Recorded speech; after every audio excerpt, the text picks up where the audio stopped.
Okay, thank you. Well, I entitled this demonstration, Piercing on the Cheap, and what we're going to be doing is learning how to do something like this. Actually, I'm going to be showing you how to build the tools to do something like this, and then, time permitting, we'll do a little bit of piercing, transfer pattern and piercing. How many of you have looked at thin wall turning, piercing, carving, pyrography, and said, I can't do that. That's beyond me. I think everybody just about has. It's not beyond you. You just need to take the initiative and do it. These are some of the things I have pierced. And what I like to do is the thin wall piercing, where you turn the material down thin, about 60 thousandths thick, 1/16 of an inch, maximum 0.09 thickness, and then do the fine work using the dental tool. Now, you can turn thicker material and pierce it using a heavier duty piercing equipment. It's not what I like. I prefer the finer work, whether it's the filigree like this or the outlining. This type of work where it's solid pierced holes in it with no outlining. But come up and during the break and take a look at any of these you like. But back to the question about, right in the middle of the screen, back to the question about you looking at something and say, I can't do that. Well, here about a month ago, I saw a quotation, and it's was by a Frenchman named Guillaume Apollonius or something like that. I just completely ruined the name. But it goes something like this. The man said, come to the edge. And I said, I'm afraid. The man said, come to the edge. And I said, I might fall. The man said, eventually, come to the edge. And I did. And he pushed me, and I flew. It's easy to do. Go to the edge. I'm hoping this will be a little push you over the edge, and go and do it. Practice it. It's a lot of fun. Anybody can do it. If I can do it, anybody can do it.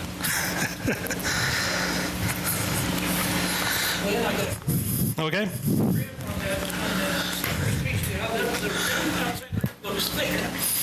Okay, and I'm going to try to do this because this is what they tell me to do. It's what? To repeat the question. So if I don't, please remind me because it doesn't get recorded otherwise. The outside rim of this piece is thicker.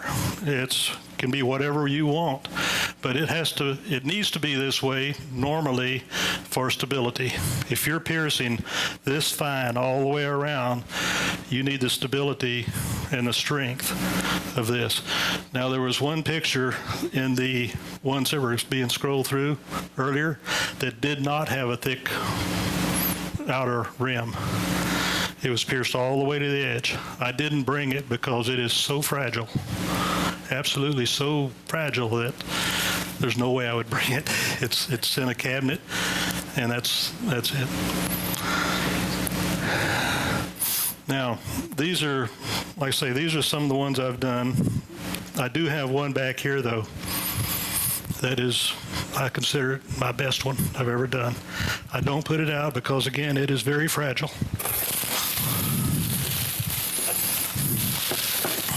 This one's got turquoise inlay. It has copper leaf. It's finely pierced, and it's broken. Neil, I thought you taped this thing down. Oh, thank you. Let's see, that's the fourth time that's been broken.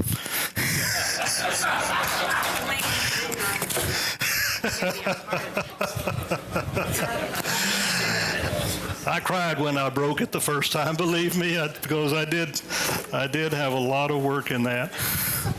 Don't worry about it. I've got some more pieces I can glue back in.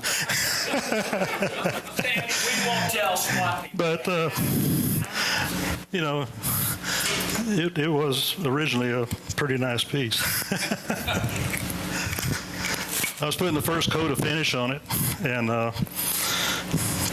dropped it on concrete and it just shattered. That's the last time I will use sycamore. Sycamore really seemed to be real brittle. What do you prefer? Maple. Mm-hmm. Maple works good. I've done burls. I've done elm works good.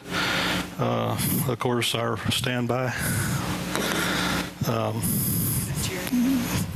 No, it's a mesquite. But I really did have a problem with sycamore. Okay, let's talk about piercing tools. Most everybody has some version of a Dremel tool, whether it looks like this or just a cylindrical one, battery powered, whatever. This could be used for heavier wall piercing than this, thicker material. It doesn't work real well with this because the cutters are too large, the ones that you can get. If you can chuck the little cutters like we're going to use later, but this doesn't turn fast enough. 25, 30,000 RPM. If you go to a micro motor system like this, same story. This turns maybe 45 to 50,000 at the most. Too slow for these little cutters, way too slow. We're talking about 350 to 400,000 RPM on the air-driven turbine cutters, handpieces. So I've looked around and I've had for about I've been doing this for about 8 years now. Originally, the tool that I used was this one. This is just a dental tool. Look at it, the head is at 90 degrees. It uses a chuck key to change the cutter. It's extremely difficult to use. It's the angle of it is all wrong when you're trying to come in here and pierce. Just in the last couple of years, these have become available. These are a 45-degree angle. They also have available LED lights. There's a little generator inside here. Pass that around. That generates a little voltage. It's air-driven right off the main airstream and generates a voltage for the LED light. They're worth the extra price that you pay for them. Now, I do a lot of shopping on eBay. These are extremely expensive, about $50. So they're cheap enough. The question was, do they come out of China? Yes, new. Yes, they are new. They're not used. Is that what you mean? Yeah. No, they're new. Now, one thing is, if you cruise eBay and look for these,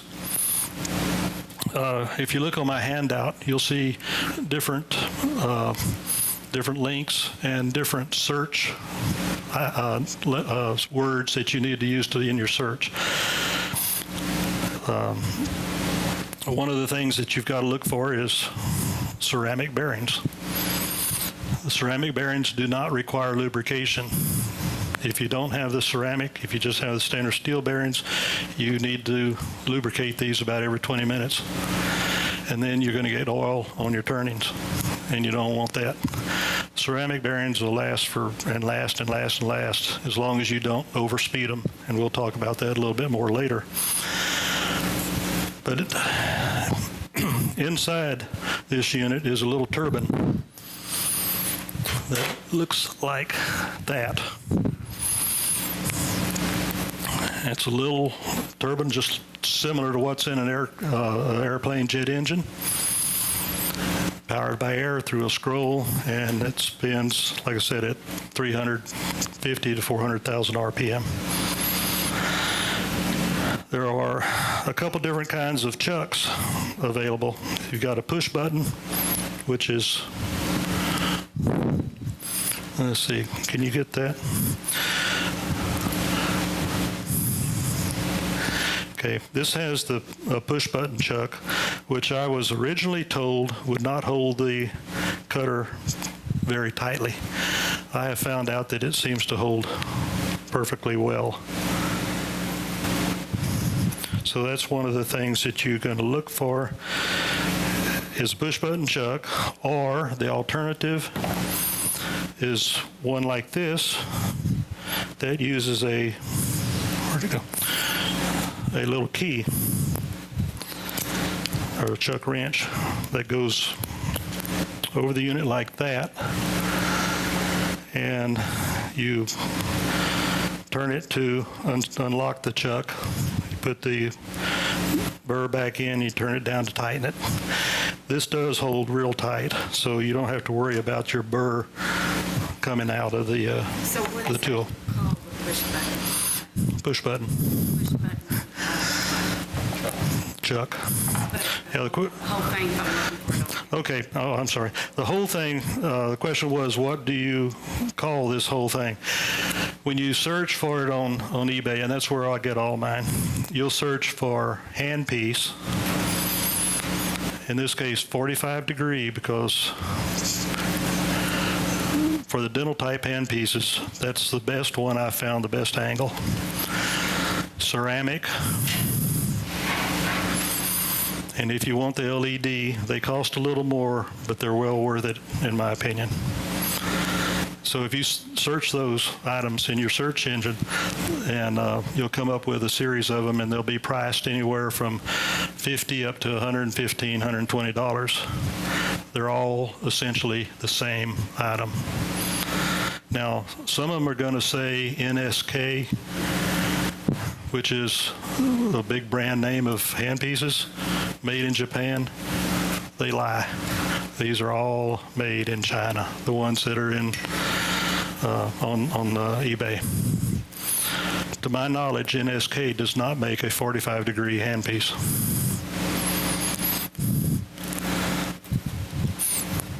Okay.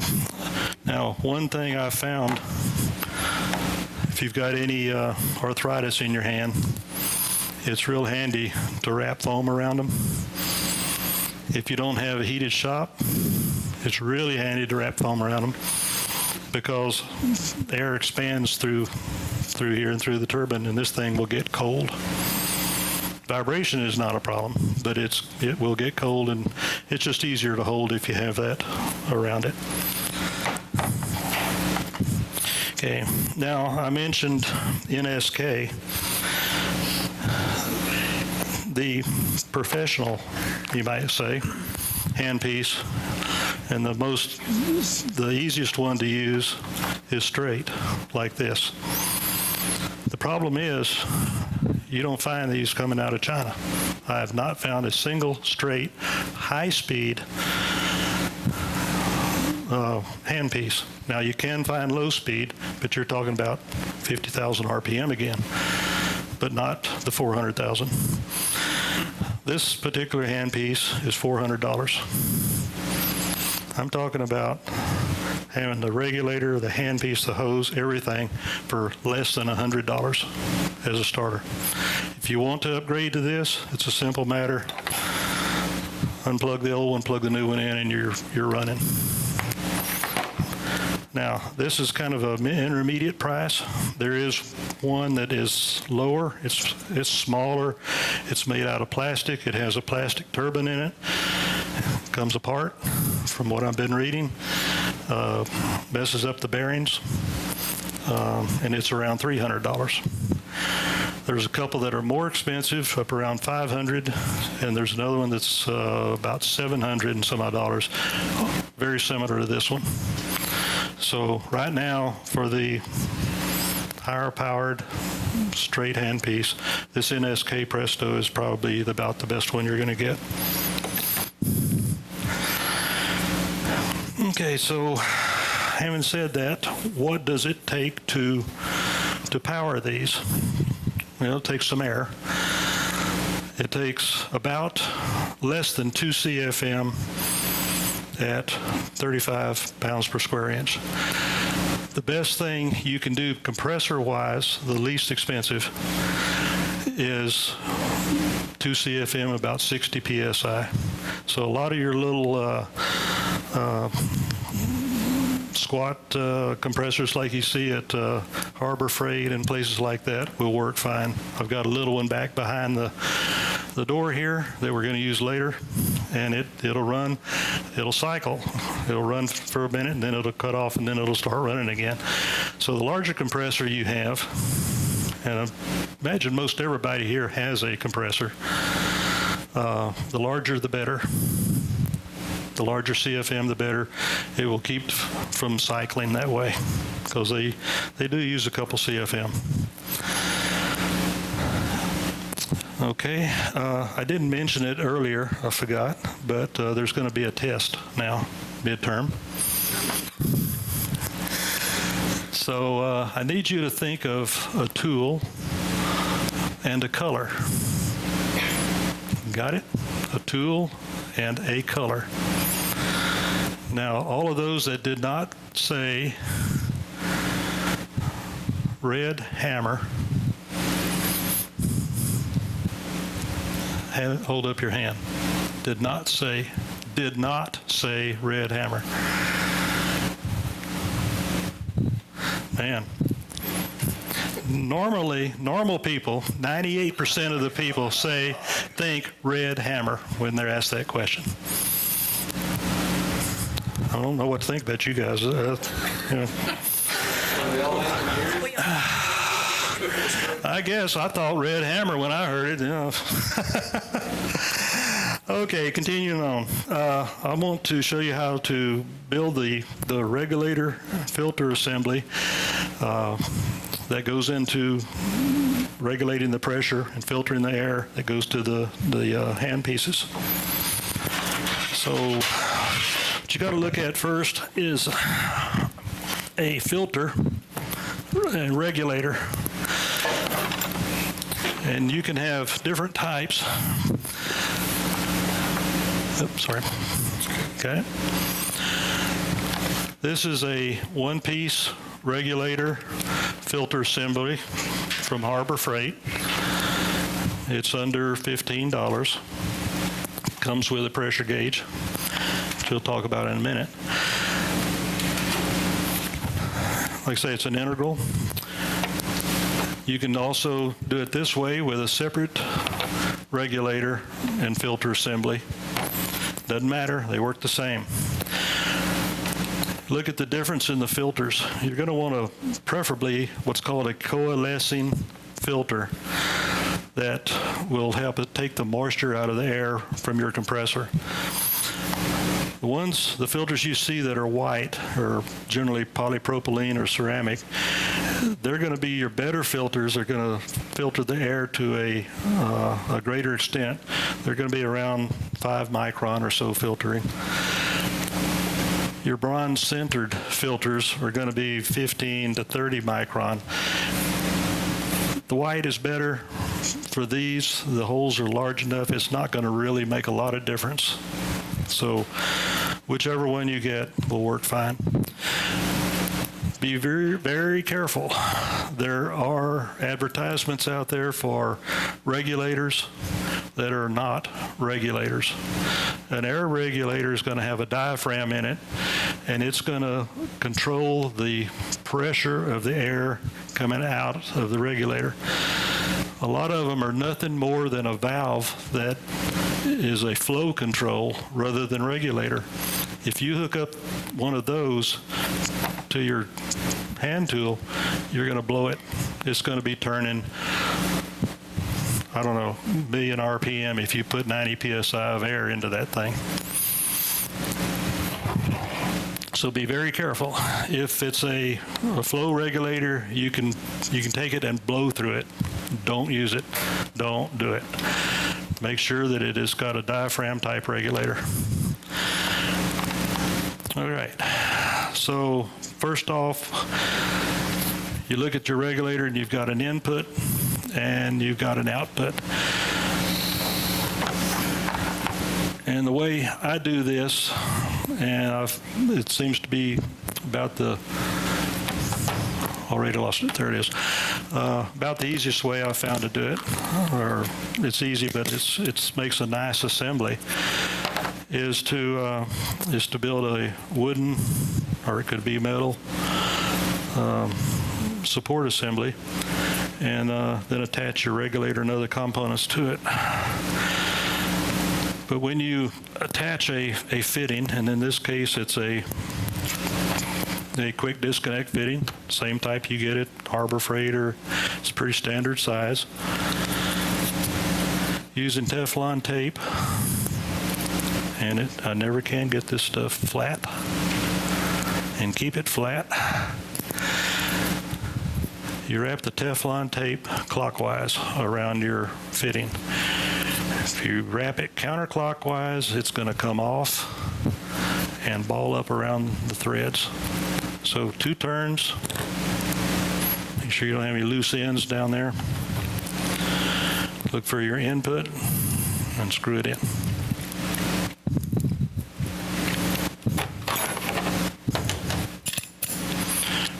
And snug it up. Okay. Now, you've got a pressure gauge goes in the next port. Most of your regulators come with a pressure gauge that reads maximum. It goes from 0 to 160 psi. Well, you're going to be dealing with pressures in the 30 to 40 psi range, or actually 30 to 35 psi range, which is a very small increment in this gauge. So my recommendation is take that off and get you a 0 to 60 psi gauge. That way your resolution of your pressure on the gauge is much better.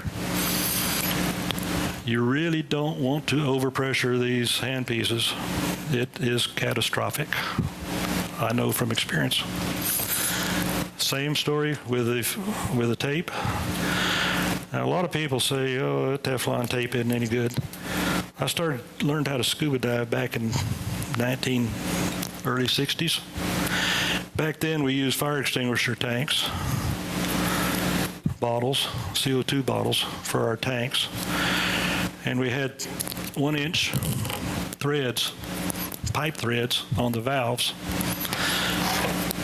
Teflon tape just came out. We started using them. 1,800 psi, never had a leak. If you do it right, they're not going to leak, but they're only good on pipe threads. You cannot use the tape on straight threads. It won't seal. And these fittings are all National Pipe thread.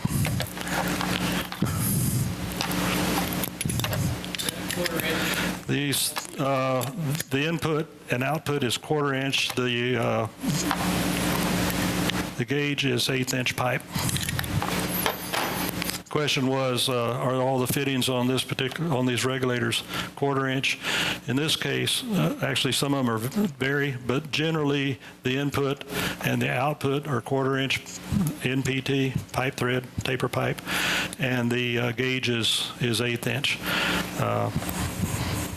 Like I say, it does vary some with the different regulators, but that's general. Okay, at this point, you need to make a decision either as to what type of valving you're going to use to turn the handpiece on and off. And there's a couple options. The simplest one is you could take what's called a ball valve, like this, and look inside, and you'll see when it's closed, you can see a silver ball, and when it's open, you can see all the way through it. Say, this is the simplest way, and I didn't cover it in my handout because it's not my preferred way, but anyway, you can screw that right in there. Take a fitting, it's a pipe fitting, and this again is 1/4 inch, a pipe fitting to a barb, thank you, a barb fitting that'll fit your tubing. Screw that in there. Again with the tape when you do this, and then use this to turn your handpiece on and off. That's all real fine. You could do that like that. There's your whole system if you wanted to. I like to kind of, since I was in charge of customizing engineering, I like to customize stuff. So I usually go a little farther. You can go in now and use a, say, a 90-degree fitting. And I like these push-on fittings.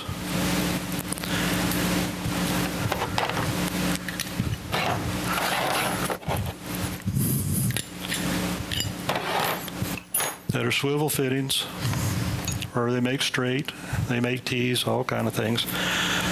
And using 1/4 inch plastic tubing. This is the same stuff you can get at your hardware store.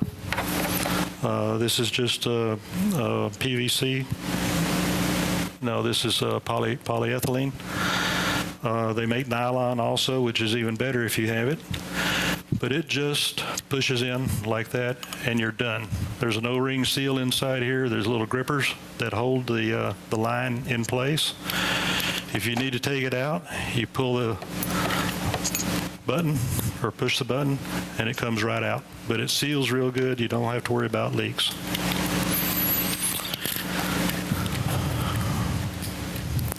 Okay, from here,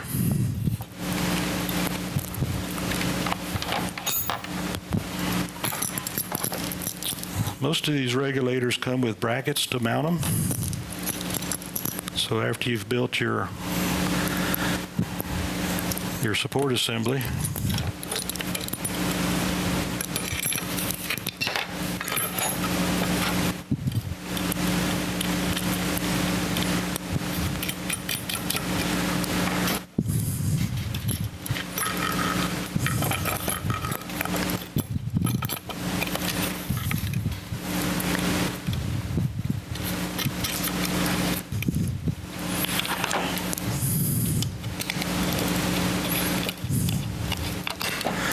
mount your bracket, and then your regulator.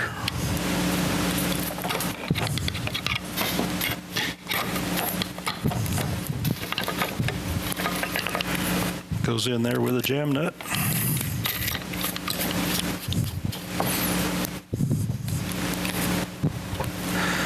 Okay, and that part's done. Now the valve that I like to use is called a toggle valve, and it's much like a toggle switch, electrical toggle switch. Flip it up, it turns it on, flip it down, turns it off. This particular one has a barb fitting for hooking your hose to, and has a 90-degree 1/4 inch push button fitting, just like or similar to the one that's up here. There's all kinds of these available. Clippard Minimatic makes a lot of them. There's ones available that are made for dentists that are fairly inexpensive. These on eBay are going to run anywhere from $5 to $15, and depending on the type of fitting, that's about what you'd pay for one.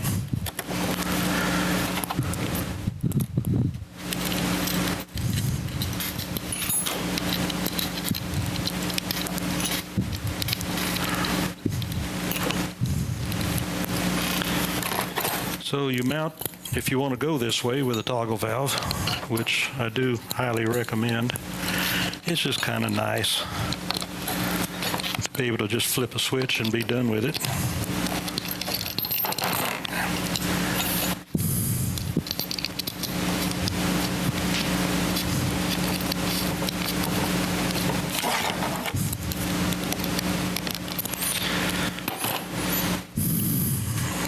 Stick the tube in there. Okay, there's your regulator assembly. Now, you're going to be taking in about 90 psi to 100 psi off of your air compressor. You're going to regulate it down to a pressure that's going to be used for the handpiece. And that regulated pressure is extremely critical. If you look at the instructions that come with a handpiece, they're going to say usually about 2.4 to 3 megapascals. Now that translates to about 30 to 32, 33 pounds per square inch. You don't want to exceed about 32 pounds per square inch on these particular handpieces. One, you'll burn out the LED. Two, you'll blow the bearings in them. Now there's a thing called regulator slump, and that's a pressure change going through the regulator that you're going to see, and also there's line loss because of friction in these lines in the valve, which is going to amount to approximately 5 pounds per square inch from the pressure that you have set with the toggle switch or the toggle valve off until you turn it on and the handpiece starts to turn. You're going to see about a 5 psi drop in pressure. So what you want to set your pressure gauge for is around 35 to 36 psi with the valve off. And that will give you a safe pressure on the output. Now, there is another way to check that, and that's with a pressure gauge that's hooked, and we'll talk about the lines later. It's just hooked in line just before the tool.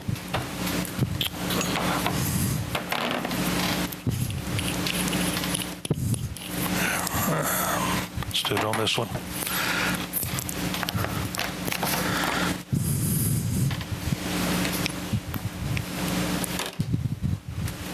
So what you do, this is just a temporary thing, just for checking. But you can take a 60 psi gauge, a little T, a little short piece of tubing, hook the tubing that comes from your regulator here, and there you go, and measure the actual pressure at the handpiece, and just make sure that you've got about 5 psi drop in there, and that you're not exceeding the 32 psi. Just test that once or The question was, do you need to test it more than once, or no? Once you know what the pressure drop is through your system, you don't need to test it again. Now, the nice thing about this is you can also use this for other items. You can use it for airbrush, for instance, just by changing your pressure. Take your hose out of here, run it to your airbrush, and use it for airbrushing. You're done. So your total assembly cost on this thing is in the neighborhood of $30. They sell them for about $140, $130, somewhere like that. So it doesn't take any time to make it. Okay, now then, let's talk about hoses a little bit. One of the, I'm sorry, back to the eBay search. One of the items you need to consider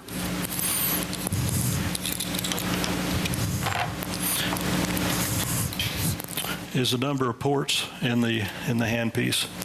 If you can look right there, you see that has 2 ports in it. One of them is for the main pressure for the turbine. The other one is for the little hole down here that blows, if you're a dentist, it blows a combination of air and water to cool the cutting. For us, all we need is air, and you want a little bit of air coming out of that hole to blow your chips away, blow your dust away. So to get there, we modify a fitting that comes with a hose that other thing you need to buy.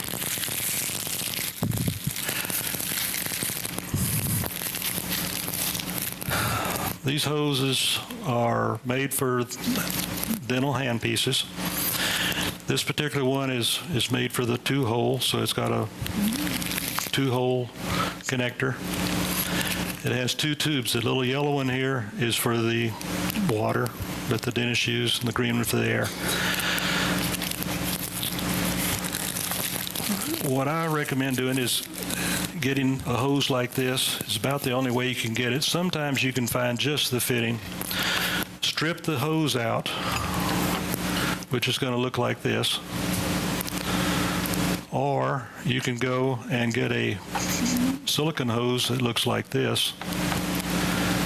And there's also information on that on my handout as to what to look for. It's a 4mm hose. I like this. It's being silicone, it's a whole lot more flexible.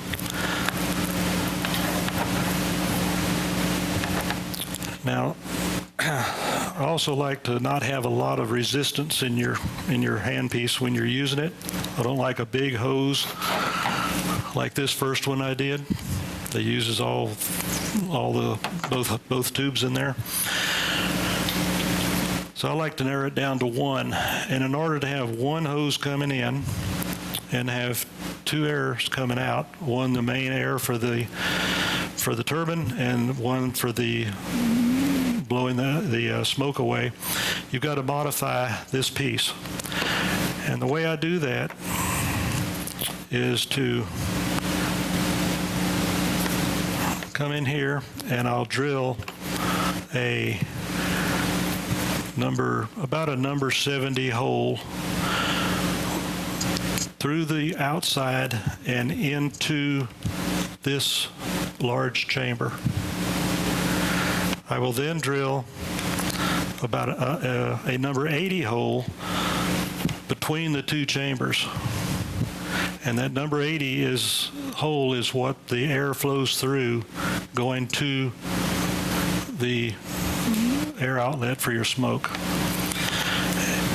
Then solder up that hole, and I'll solder up the hole that's left here where the small hose went in. That just gives a little bit of air blowing out of here to help blow the smoke away.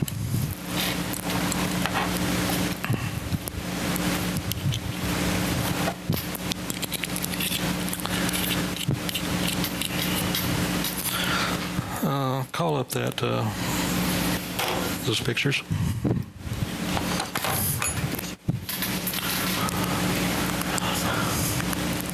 Okay, there you can see the 2 ports, the large one and the smaller one.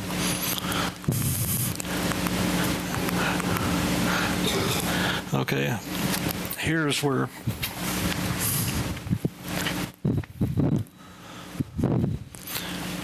you can see where I've drilled the hole between the ports. I heated the barb on the small one, pulled it out, and resoldered that hole closed so that the air wouldn't flow out of that. Okay.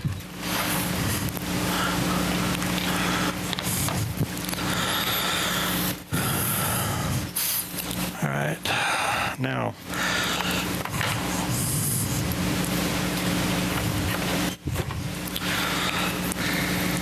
so once you get your regulator made and you get your tubing for your handpiece, it's just a matter of hooking onto your valve, whether it be the toggle valve or the ball valve.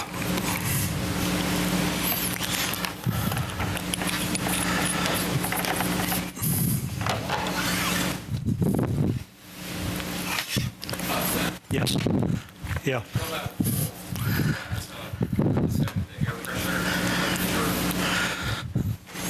No, it uses a little bit of the air pressure from the line that goes to the turbine and redirects just a little bit of it into the little bleed hole.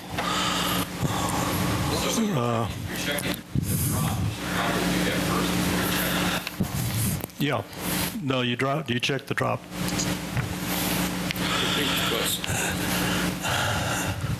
I don't know what the question is.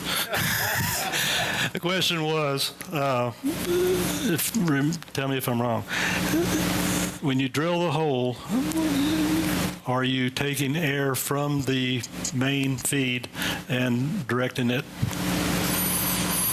to the bleed? And whether or not you measure the pressure at the handpiece, the test, before you drill that or after? Is that? Yeah. Basically, it's not going to affect it enough, but it needs to be done after because you want to actually know what the pressure is going into that air feed. If you want the pressure at the turbine, true. I think it's such a minuscule amount, though, you're not going to know it. The main thing is, again, you don't want to exceed that 32 psi. You can work with some lower, you just don't want to work with higher. If you work with lower, it's going to affect your torque.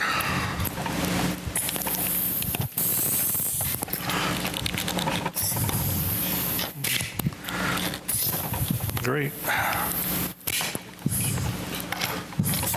Doesn't want to stay on there.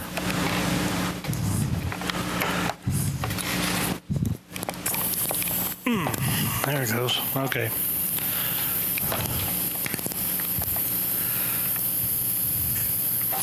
All right. I'm set there about 30. I happen to know the drop on this is right around 35 around 5 psi, so I'm set there about 36, 37.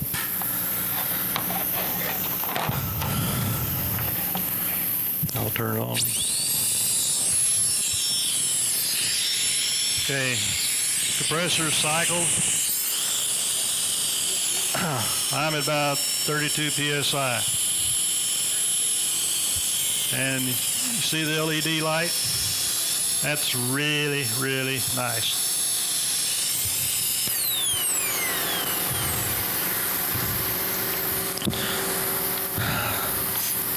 Now, you can, by reducing your pressure, you're going to slow it down. There's 25 psi. And I've found that when this toggle switch is open and this is running, this gauge and the one down here are actually pretty close. And the reason is most of your droop or pressure drop is in the regulator, not in the rest of the hose. So you're not going to see a lot going through this hose that's different than what's here. Now, you can hear that.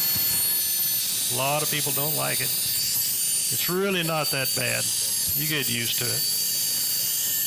You also find that these are quite a bit louder than the straight NSKs. Compressor cycled on again. That's what I'm saying. The larger compressor you have, the less cycling you're going to have.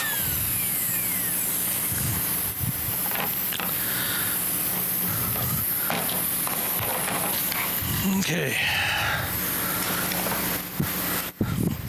Any questions on building the regulator assembly? Okay, let's go up to the slideshow again.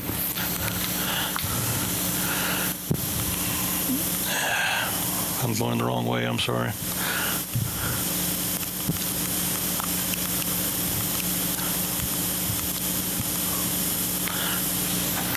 Okay, let's talk about burs a little bit. I'll pass that around. For piercing, there's about 3 or 4 different kind of burs that you want to use. These are all a 16th inch diameter, 0.6 millimeter. It's kind of hard to see there. Do the zoom with the projector. Yep. Light it up a little bit. The one that's on the far left is what is numbered FG.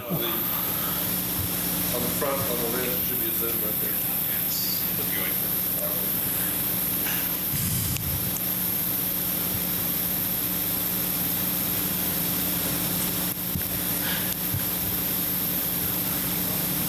Yeah, Projector to the right. there's one more over to the left. There's 4 of them there. Yeah, there you go. That one on the far left is an FG169L. FG stands for friction grip. That's what's holding the burr in the chuck. 169 is just the number. L stands for long. That means it has a long cutting taper on it. It is also a smooth cutting area, where these over on the right-hand side you see have serrations in them. 169 is about the smallest diameter. The one next to it is a 170, just slightly larger. The ones on the right is a 700 and a 701. I wouldn't recommend using those with these 45-degree handpieces. They just take a lot of extra torque. That 169L, maybe the 170, but primarily the 169L I like to use on everything. 169 FG 169L.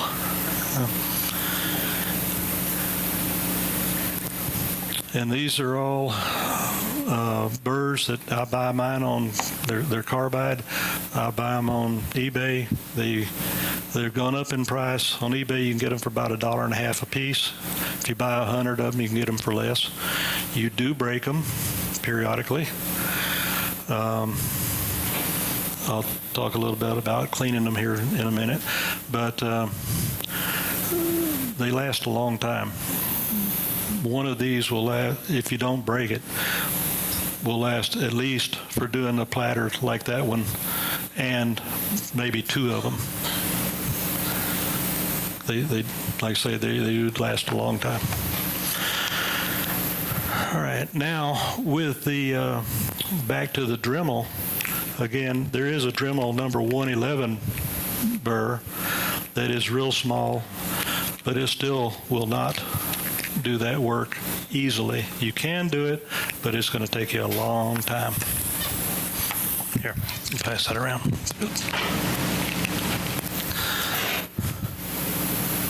Okay, how much time do I have? Let's see here, another half hour. Okay, any questions? I know it's been a bit mixed up. I'll try to get straightened out for SWAT. But any questions at all on handpieces, the 45, the ceramic, the LED, the airflow, the tubes, or the regulator assembly? Okay, great. Are those parts listed in your, are they listed in that handout? They're in the handout. Mostly they're, the question was, are the parts listed in the handout? They're all listed there as far as what search criteria to use in eBay generally. Some of it is specific, like the regulator at Harbor Freight, our equivalent type thing.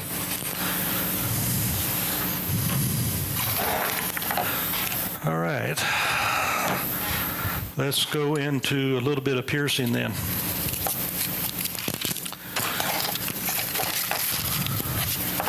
Now, before I start piercing something, I always warm up a little bit.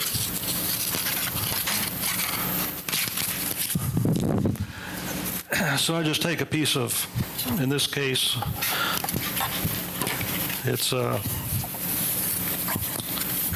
maple, sanded down to a 1/16 of an inch thick, or milled down or sanded down on a a sander down to a 1/16 inch. You can use something like this if you don't have access to thin material. These are just the old wooden ice cream spoons, and you can use those for practice. They're about the right thickness.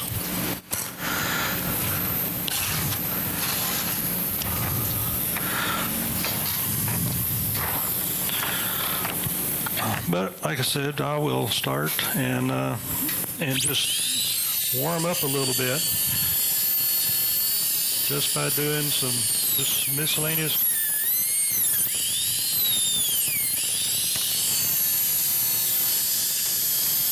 25 psi just doesn't quite happen.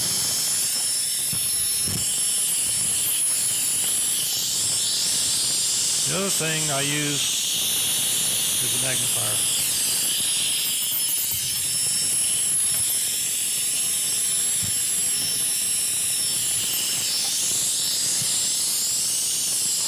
The other thing is some air. This is a little fan I got at Walmart, $7. This does make some smoke, and that blows it away. Otherwise, you're not going to be feeling too good after about an hour of inhaling smoke.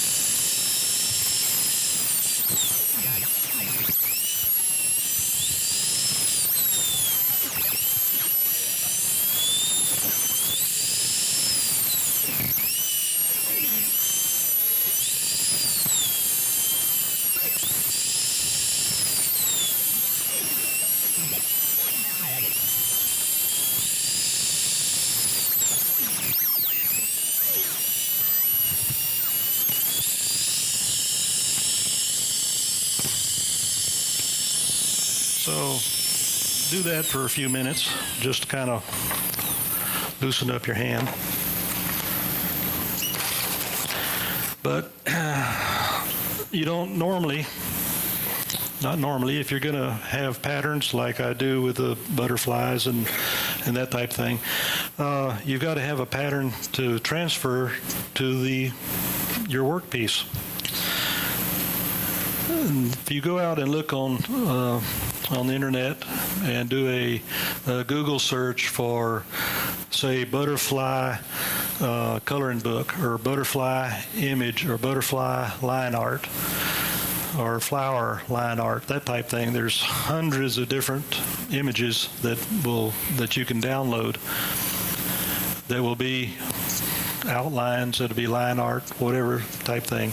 You need to take those and transfer them to a drawing program of some type that you can trace them, or that you can resize them, depending on what it is, that you can copy and make multiple images of it.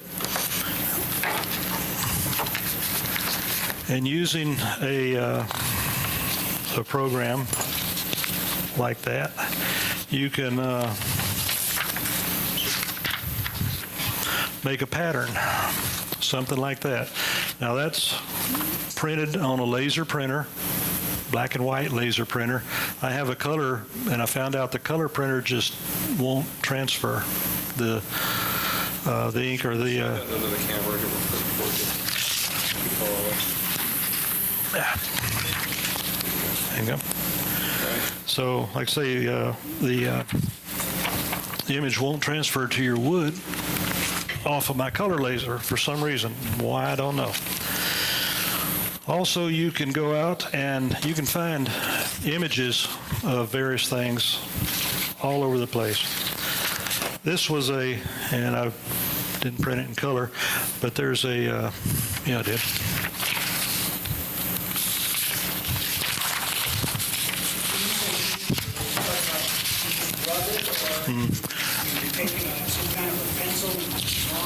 Yep. Yeah, I'll show that in just a minute. Okay. You can find images all over the place if you just look. This is one in the theater on the Disney cruise liner that I took a photograph of. I thought it was going to be a nice image to transfer over rows and use it for piercing. So I took the image, put it in a drawing program, and traced it using the tracing function of the program, and that didn't work too well. So I hand traced it using the pencil capability of the program. And then that gives you this pattern. From that, you can size it to virtually anything you want. And I'm using a program called Draw Plus version 8. And it's a really nice program. It's a little bit expensive now. It's $100 and some odd, but there's a lot of other programs that are, I'm sure there's a lot of free ones that you can do that with. Okay. Once you have an image, either printed on a laser printer, or you can take it and have it copied on a Xerox type copy machine. You take it and cut it out to whatever you want to put it on. I'm just going to take one section here.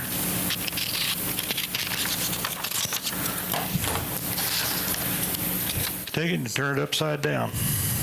Now remember, the surface that you're transferring this to needs to be your final surface already sanded. It won't transfer to a rough surface. So I usually sand to 400 grit. And tape it in place.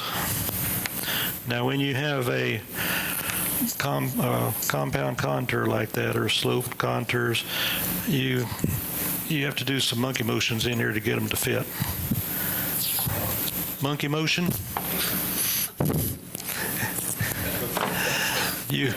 In the case of this pattern,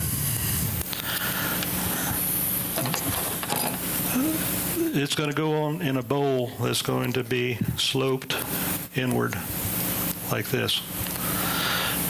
You measure the diameter of the outer ring.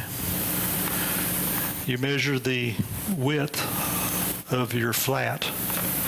You don't measure the inside diameter. You measure the outside diameter and the width of the flat. You subtract twice that flat diameter from your outside diameter, and that makes your inside one for the layout purposes. Got that? No, you don't. Remember, you're going in like this. So if you just measured this inside diameter, it's going to be too small. You've got to measure your outside diameter and the flat part where your pattern is going to lay, that width, and then you're going to basically flatten it out like that. So this inside, you really don't need to lay that out if you don't want to. You can take your outside diameter and your width of your flat and just use that for your pattern width. When you do lay it in the contoured part, you have to come in, cut out the outside to fit, cut out the inside, and then cut some pieces out like this to allow it to warp around the contour, that type thing. It's just a matter of fitting it in there. Okay. All right, now to transfer the pattern, I use a chemical called xylene, or Xylol, X-Y-L-O-L. You can get it at any paint store, Ace hardware stores in the paint department. Yeah, it smells. You can use acetone. Acetone works fine.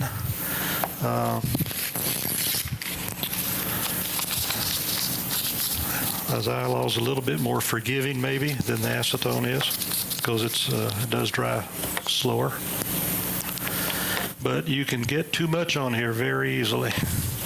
So what I do, I take a paper towel, fold it up, take a little paper towel, get the xylene on there, dab it on my paper towel and just kind of get it a little bit damp.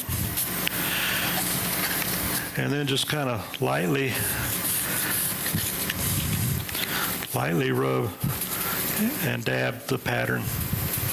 And remember, you've turned that pattern over so that the ink is on the inside. Against the wood. You got to be real careful here. If you get too much of the chemical on there, the solvent, you're going to lose your transfer completely. It'll just wash it away.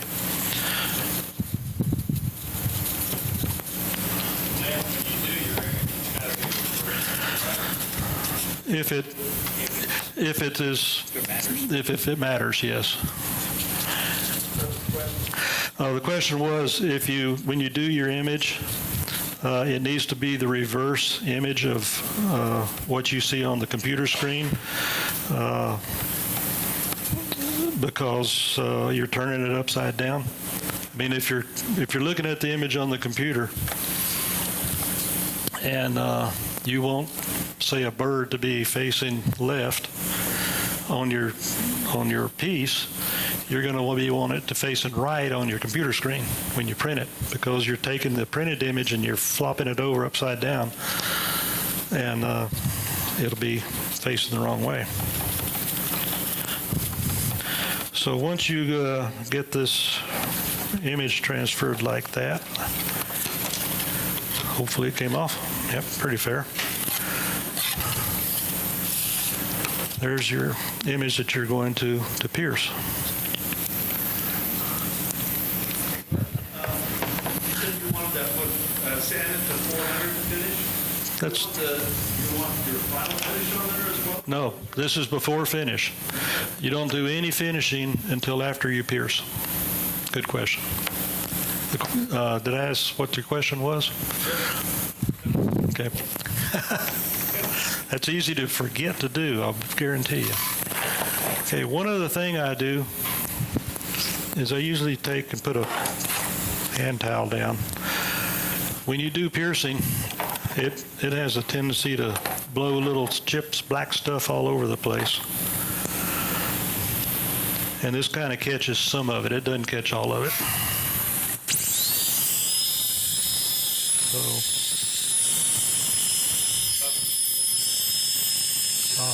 I lost my green tape there. Okay, this particular image has a couple of things. It's got an outline, and then it has some cutouts. When you make the outline, you've got to remember to leave some little gaps in it, or it's going to fall out. Your whole image, your whole piece will fall out. So you got to have a little bit of support structure in there to hold these. It doesn't take a lot, but they've got to be there or else. So you can come and start in here, leave a little gap.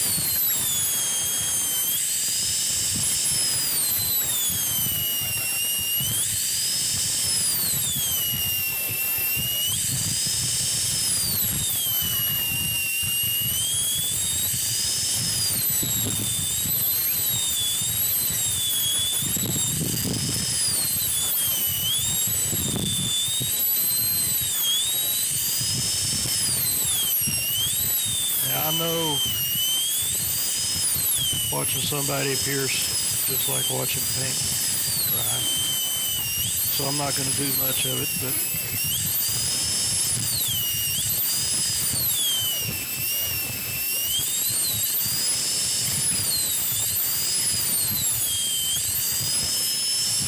now that's the way you do the outline. The area that you're going to do the cutouts, you do a little differently. One thing about doing the outline, but primarily the cutouts, is the direction that you travel. Found it's a lot better if you do it clockwise.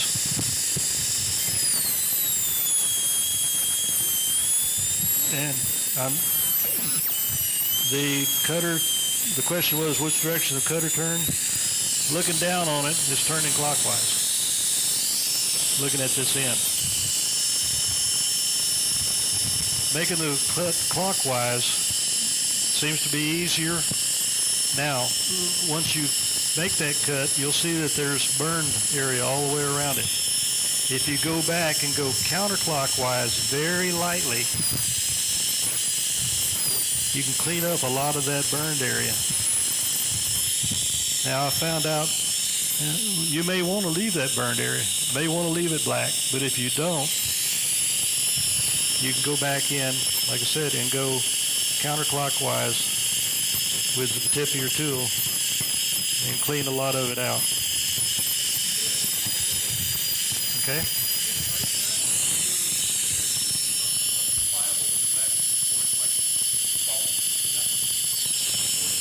This? Well, normally you've got a whole bowl or something like that you're doing. So, no, I like to have a good grip on it. Yeah.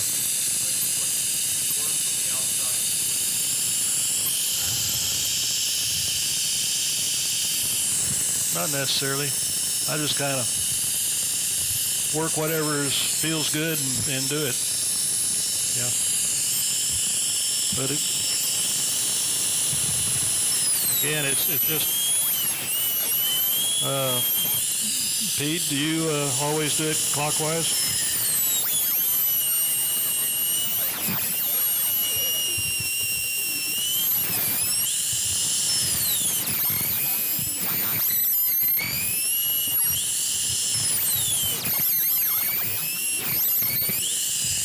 Oh, sorry. So you can see that's about the way that one goes. Now, I want to quickly show you the difference between that and the NSK. Lynn, I have a question. Okay. When I try to pierce, I go crooked. I mean, it kind of looks like a slant. How do I keep that? You mean, You know what I mean? The cuts kind of, so you're not going in straight, you're going in like this. maybe so. Yeah, but that's what it is, and it's easy to do. The question was sometimes when you pierce, your cut is a little bit at an angle. It isn't perpendicular to the face of your wood, and the reason is your tool is not going in perpendicular to the wood. That's the only thing, and that's something that you get with practice, is getting that perpendicular. Man,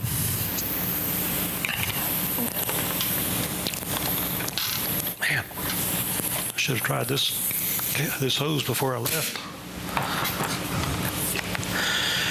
Like I said, you can make any kind of regulator you want. This is mine. It has a regulator like this inside. It has a filter similar to this one out here. Has a toggle valve, and it has a quick disconnect.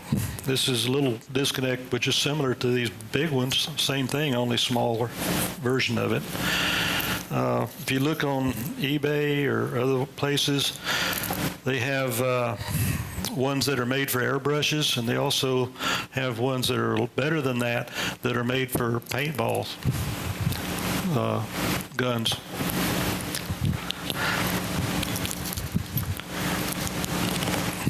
Boy.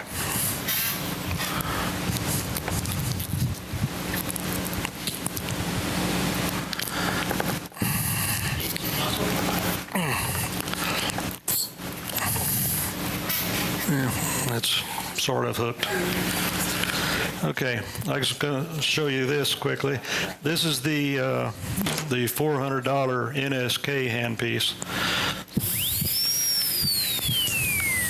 Oop, just lost my air.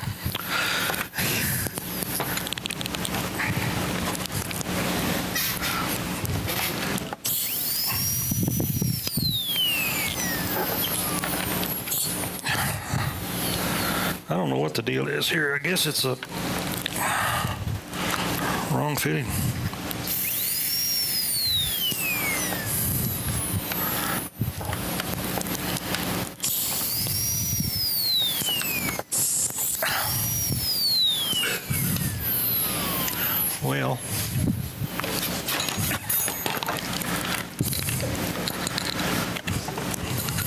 glad I found this out before SWAT.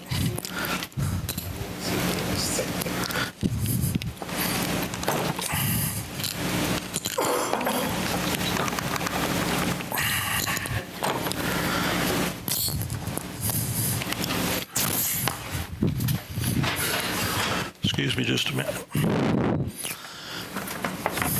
Pressure on your line? Yeah, I do, but it shouldn't make that much difference.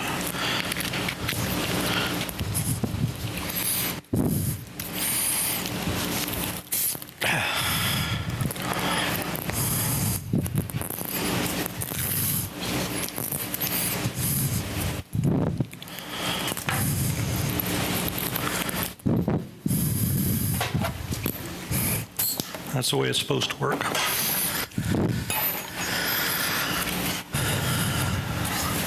Okay, I'm anywhere close. Oh, yeah, you're right there. All right, first off, makes a lot less noise.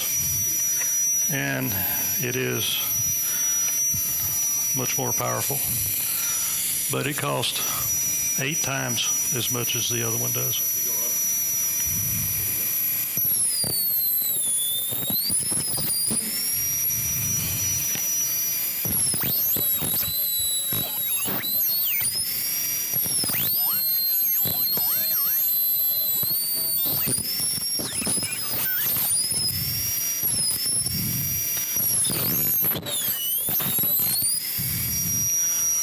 These are nice, but for starting, I would highly recommend one of these. That way you're not into the system for a whole lot of money. You find out if you like to do it. They work well. I really like the LED light. Presto now has one with an LED, and it's $500 or $600. It's ridiculous. The turbines for these you can replace for under $20. This one's $160. All in all, if you're not going to be using it very much, highly recommend using that 45. The 90, like I said, is very difficult to use, and there just isn't any straight ones available on the market for less than the $300, $400. Okay, your burrs do get dirty, and they can be cleaned. This is a piece of soft steel, 1018, 1020 steel. It's a key for a keyway in a shaft for a pulley or something. But you can just take, and when it gets dirty, gets the carbon on it, you can just take it and wipe it across that steel. If you're careful, if you're not careful, you'll break it. It'll vibrate and it'll break. But that pretty well cleans the burr, and you can go on and do some more piercing.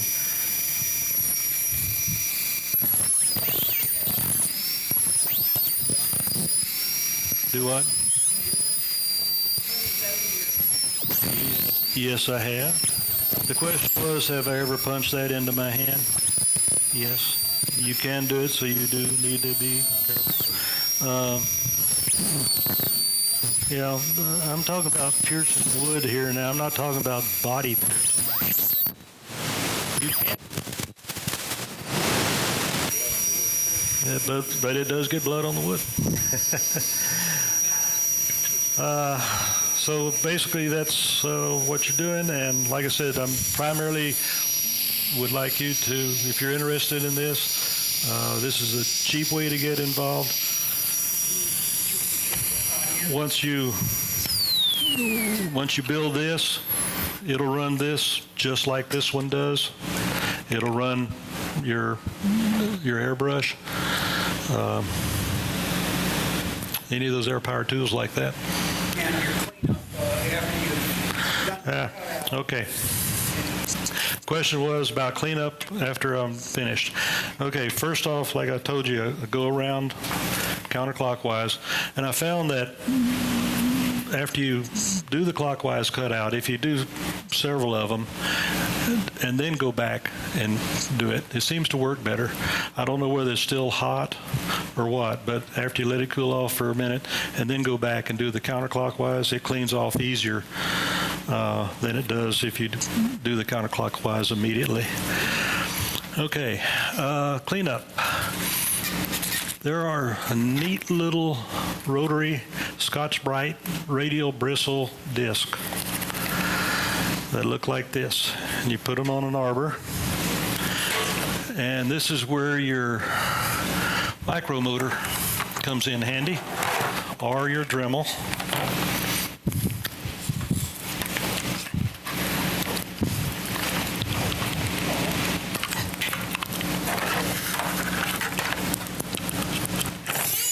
Ooh. Got turned on in the bag. Once you're finished with your piercing, you can come in with the little radial disc sanders and just go over it like that.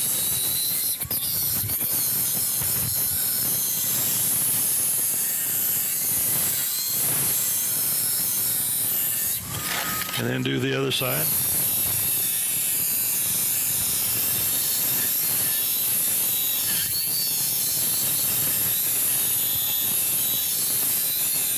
Now the other thing this does,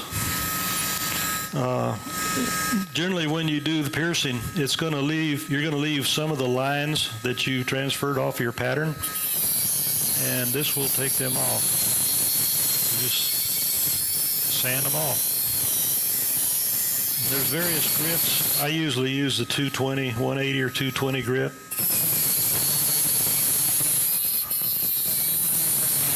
Sure picks it up in the mic, doesn't it? So, pretty well cleans it up. Now, sometimes I'll go back, depending on what it is, and kind of go over it real lightly by hand with some 400 grit paper, but generally I don't. What's the limit of thickness that you can really affect? With these tools, probably 1/10 of an inch. After you get up any thicker than that, they start loading down real quickly. Now you can make multiple passes. You can make a pass, go back, make another pass, just hog your way through it. It just takes time. If you're going to be doing thick work, then I would probably drop back to the Dremel or a Fordham type tool with a flex shaft and a cutter like that 111 Dremel cutter there that's passed around. Okay, I think I covered it in a roundabout way. Okay, let's look at this. Talking real quickly, talking about patterns that are available.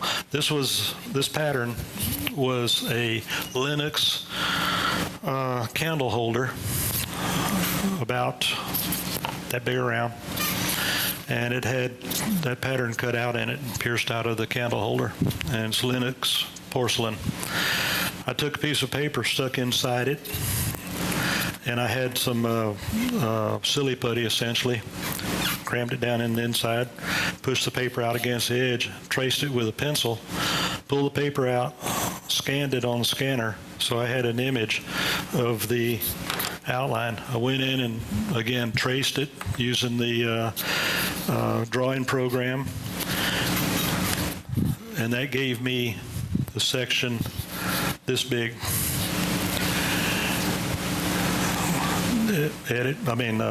Copy, paste, another section next to it, copy, paste, another section, copy, paste, another section.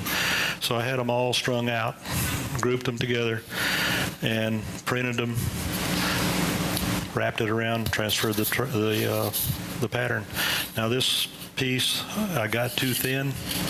It's about instead of 60 thousandths, it's probably 20 thousandths down here. So it cuts real easily. I mean,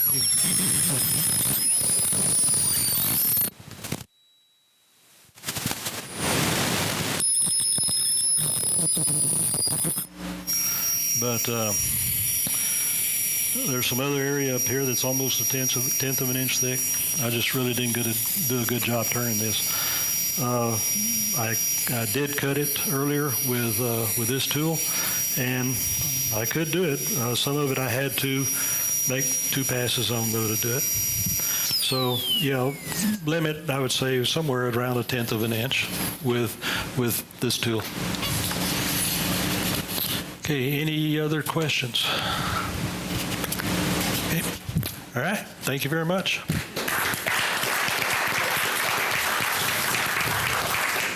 All right, let's take 10, 15.